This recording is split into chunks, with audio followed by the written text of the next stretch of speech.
जय श्री राम। विष्णु पुराण की जय। 8वां अध्याय कश्याय वंश का वर्णन। श्री पराशर जी बोले, आयु नामक जो पुरुरवा का ज्येष्ठ पुत्र था, उसने राहु की कन्या से विवाह किया। उससे उसके 5 पुत्र हुए, जिनके नाम क्रमशः नहुष, छत्रव्रध, रंभ, रजी और अनेन्ना थे। छत्रव्रध के सुहोत्र नामक पुत्र हुआ और सुहोत्र के कशय, काशा तथा ग्रतस्मद नामक 3 पुत्र हुए। ग्रतस्मद का पुत्र शौनक चतुर्वर्ण्य का प्रवर्तक हुआ। कशय का पुत्र काशीराज कशय हुआ। उसके राष्ट्रीय के दीर्घतपा और दीर्घतपा के धन्वंतरी नामक पुत्र हुआ। इस धन्वंतरी के शरीर और इंद्रियां जरा आदि विकारों से रहित थी तथा सभी जन्मों में यह संपूर्ण शास्त्रों का जानने वाला था। पूर्व जन्म में भगवान नारायण ने उसे यह वर दिया था कि काशीराज के वंश में उत्पन्न होकर तुम संपूर्ण आयुर्वेद को 8 भागों में विभक्त करोगे और यज्ञ भाग के भोक्ता होगे। धन्वंतरी का पुत्र केतुमान, केतुमान का भीमरथ, भीमरथ का दिवोदास तथा दिवोदास का पुत्र प्रतंदर हुआ। उसने मद्रश्रेय वंश का नाश करके समस्त शत्रुओं पर विजय प्राप्त की थी, इसलिए उसका नाम शत्रुजित हुआ। दिवोदास ने अपने इस पुत्र से अत्यंत प्रेमवश वत्स वत्स कहा था, इसलिए इसका नाम वत्स हुआ। अत्यंत सत्यपरायण होने के कारण इसका नाम ऋषित ध्वज हुआ। तदंतर इसने कुवल्य नामक अपूर्व अक्ष प्राप्त किया, इसलिए यह इस पृथ्वी तल पर कुवल्याक्ष नाम से विख्यात हुआ। इस वत्स के अलर्क नामक पुत्र हुआ, जिसके विषय में यह श्लोक आज तक गाया जाता है। पूर्व काल में अलर्क के अतिरिक्त और किसी ने भी 66 सहस्र वर्ष तक युवावस्था में रहकर पृथ्वी का भोग नहीं किया। उस अलर्क के भी सतरत्री नामक पुत्र हुआ। सतरत्री के सुनिथ, सुनिथ के सुकेतु, सुकेतु के धर्मकेतु, धर्मकेतु के सत्यकेतु, सत्यकेतु के विभु, विभु के सुविभु, सुविभु के सुकुमार, सुकुमार के धृतकेतु, धृतकेतु के वीतिहोत्र, वीतिहोत्र के मार्गोर और भार्ग के भार्गभूमि नामक पुत्र हुआ। भार्गभूमि से चतुर्वर्ण्य का प्रचार हुआ। इस प्रकार कशय वंश के राजाओं का वर्णन हो चुका। अब राजी की संतान का विवरण सुनो। जय श्री राम। विष्णु पुराण की जय। 9वां अध्याय। महाराज रजी और उनके पुत्रों का चरित्र। श्री पराशर जी बोले, रजी के अतुलित बल पराक्रमशाली 500 पुत्र थे। एक बार देवासुर संग्राम के आरंभ में एक दूसरे को मारने की इच्छा वाले देवता और दैत्यों ने ब्रह्मा जी के पास जाकर पूछा, भगवान, हम दोनों के पारस्परिक कलह में कौन सा पक्ष जीतेगा? तब भगवान ब्रह्मा जी बोले, जिस पक्ष की ओर से राजा रजी शस्त्र धारण कर युद्ध करेगा, उसी पक्ष की विजय होगी। तब दैत्यों ने जाकर रजी से अपनी सहायता के लिए प्रार्थना की। इस पर रजी बोले, यदि देवताओं को जीतने पर मैं आप लोगों का इंद्र हो सकूं, तो आपके पक्ष में लड़ सकता हूं। यह सुनकर दैत्यों ने कहा, हम लोग एक बात कहकर उसके विरुद्ध दूसरी तरह का आचरण नहीं करते। हमारे इंद्र तो प्रहलाद जी हैं और उन्हीं के लिए हमारा यह संपूर्ण उद्योग है। ऐसा कहकर जब दैत्यगण चले गए तो देवताओं ने भी आकर राजा से उसी प्रकार प्रार्थना की और उनसे भी उसने वही बात कही। तब देवताओं ने यह कहकर कि आप ही हमारे इंद्र होंगे, उसकी बात स्वीकार कर ली। अतः रजी ने देव सेना की सहायता करते हुए अनेक महान अस्त्रों से दैत्यों की संपूर्ण सेना नष्ट कर दी। तदंतर शत्रु पक्ष को जीत चुकने पर देवराज इंद्र ने रजी के दोनों चरणों के अपने मस्तक पर रखकर कहा, भय से रक्षा करने और अत्र धन कर देने के कारण आप हमारे पिता हैं। आप संपूर्ण लोकों में सर्वोत्तम है, क्योंकि मैं त्रिलोकेंद्र आपका पुत्र हूँ। इस पर राजा ने हंसकर कहा, अच्छा, ऐसा ही सही। शत्रु पक्ष की भी नाना प्रकार की चटु वाक्य युक्त अनुनय विनय का अतिक्रमण करना उचित नहीं है होता। ऐसा कहकर वह अपनी राजधानी को चले गए। इस प्रकार शतक्रतु की इंद्र पद पर स्थित हुआ। पीछे रजी के स्वर्गवासी होने पर देवऋषि नारद जी की प्रेरणा से रजी के पुत्रों ने अपने पिता के पुत्र भाव को प्राप्त हुए। शतक्रतु से व्यवहार के अनुसार अपने पिता का राज्य मांगा, किंतु जब उसने ना दिया तो उन महाबलवान रजी पुत्रों ने इंद्र को जीतकर स्वयं ही इंद्र पद का भोग किया। फिर बहुत सा समय बीत जाने पर एक दिन बृहस्पति जी को एकांत में बैठे देख त्रिलोकी के यज्ञ भाग से वंचित हुए। शतक्रतु ने उनसे कहा, क्या आप मेरी तृप्ति के लिए एक बेर के बराबर भी पुरोड़ा खंड मुझे दे सकते हैं? उनके ऐसा कहने पर बृहस्पति जी बोले, यदि ऐसा है तो पहले ही तुमने मुझसे क्यों नहीं कहा? तुम्हारे लिए भला मैं क्या नहीं कर सकता? अच्छा, अब थोड़े ही दिनों में मैं तुम्हें अपने पद पर स्थिर कर दूंगा। ऐसा कह बृहस्पति जी रजी पुत्रों की बुद्धि को मोहित करने के लिए अभिचार और इंद्र की तेजोवृद्धि के लिए हवन करने लगे। बुद्धि को मोहित करने वाले उस अभिचार कर्म से अभिभूत हो जाने के कारण रजी पुत्र ब्राह्मण विरोधी, धर्म त्यागी और वेद विमुख हो गए।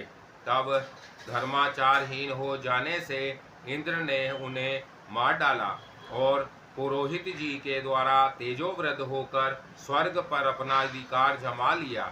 इस प्रकार इंद्र के अपने पद से गिरकर उस पर फिर आरूढ़ होने के इस प्रसंग को सुनने से पुरुष अपने पद से पतित नहीं होता और उसमें कभी दुष्टता नहीं आती। रंभ संतानहीन हुआ, क्षत्रिय वृद्ध का पुत्र प्रतिशय हुआ, प्रतिशय का संजय, संजय का जय, जय का विजय, विजय का कृत, कृत का हरेधन, हरेधन का सहदेव, सहदेव का अधीन, अधीन का जयसेन, जयसेन का संस्कृति और संस्कृति का पुत्र क्षयधर्मा हुआ। ये सब क्षयव्रत के वंशज हुए। अब मैं नहुष वंश का वर्णन करूंगा। जय श्री राम। विष्णु पुराण की जय। 10वां अध्याय ययाति का चरित्र। श्री पराशर जी बोले, नहुष के यति, अयाति, सनियाति, आयाति, वियाति और कृति नामक 6 महाबल विक्रमाशाली पुत्र हुए। यति ने राज्य की इच्छा नहीं की, इसलिए ययाति ही राजा हुआ। ययाति ने शुक्राचार्य जी की पुत्री देवयानी और वर्ष परवा की कन्या शर्मिष्ठा से विवाह किया था। उनके वंश के संबंध में यह श्लोक प्रसिद्ध है। देवयानी ने यदु और तर्ववसु को जन्म दिया तथा वर्ष परवा की पुत्री शर्मिष्ठा ने द्रुमुम, अनु और पुरु को उत्पन्न किया।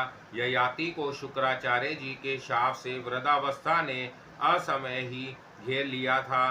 पीछे शुक्राचार्य के प्रसत्र होकर कहने पर उन्होंने अपनी वृद्धावस्था को ग्रहण करने के लिए बड़े पुत्र यदु से कहा, बस तुम्हारे नाना जी के शाप से मुझे असमय में ही वृद्धावस्था ने घेर लिया है। अब उन्हीं की कृपा से मैं उसे तुमको देना चाहता हूँ।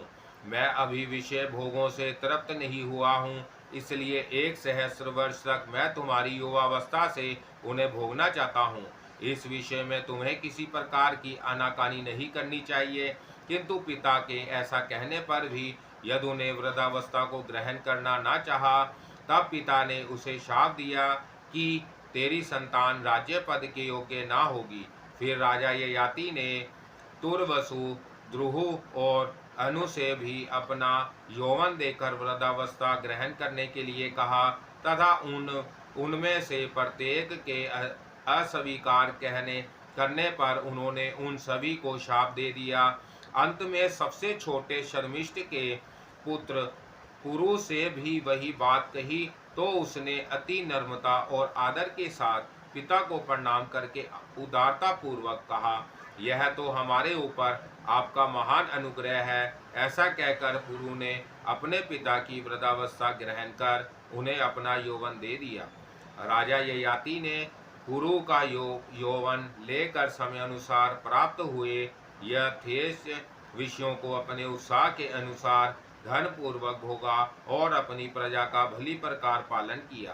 फिर विशाक्षी और देवयानी के साथ विविध भोगों को भोगते हुए मैं कामनाओं का अंत कर दूंगा। ऐसा सोचते सोचते वह प्रतिदिन उत्कंठित रहने लगे और निरंतर भोगते रहने से उन कामनाओं को अत्यंत प्रिय मानने लगे।